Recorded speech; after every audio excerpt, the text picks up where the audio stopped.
Hi, so today I'm going to talk about 3 things I wish I knew before I became a therapist. And these are things that honestly I kind of figured out this last month, and I'm 6 months into my associate marriage and family therapist license. So let's begin. The first thing is most people, at least in my circle, who end up going straight to private practice as an associate end up having 2 associateships.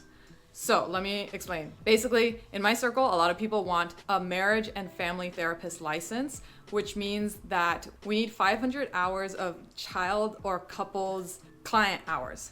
So a lot of people, if they go immediately into private practice after they graduate from their master's, they don't get enough children or couples coming into their private practice to be able to fulfill those hours. So people usually work at a school site or a couple center to be able to gain those hours. And I honestly just thought that if I had joined any private practice, there would be enough children to get those 500 hours. And it honestly doesn't sound like that happens.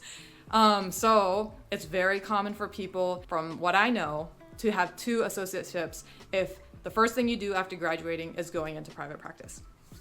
The second thing that I wish I knew was that typically, again, within my circle, it takes 5 to 7 years to get a sustainable private practice. And when I mean sustainable, I mean a private practice where you don't have to spend that much time marketing yourself or expanding your network. Basically, there's enough word of mouth from your clients or therapists that you know of that you just receive referrals consistently enough that you have somewhat of a full caseload. So yeah, I did not realize that it took 5 to 7 years to get to that place. And one more thing I wanted to mention is that I think a lot of people really focus on getting licensed, and once they're licensed, it's going to be like a whole different life. But I really am starting to think that the goal, for me at least, is getting a sustainable private practice, because once I'm in a license, it's not like there's going to be a high influx of clients.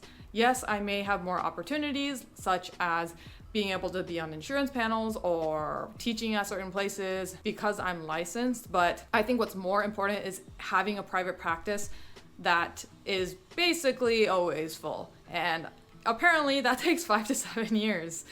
Okay, and the third thing I wish I knew was how helpful it would have been during this transition to becoming licensed. It would have been so helpful to have a part-time tech job. So I previously worked in tech, and specifically I worked in a lot of startups. And with a lot of startups, especially the smaller ones, there is more flexibility in the type of role that you take on, and sometimes the status of your employment.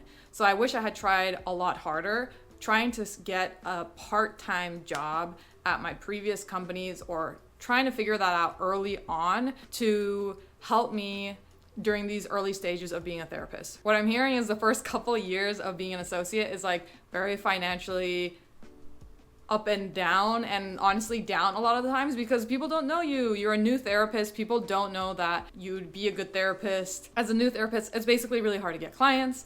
And so I wish I was able to rely on a part-time tech job. It sounds to me like a pretty nice, well-balanced way to start off this therapist career. And so I wish I had tried harder to make that happen. Okay, I'll see you later. Bye.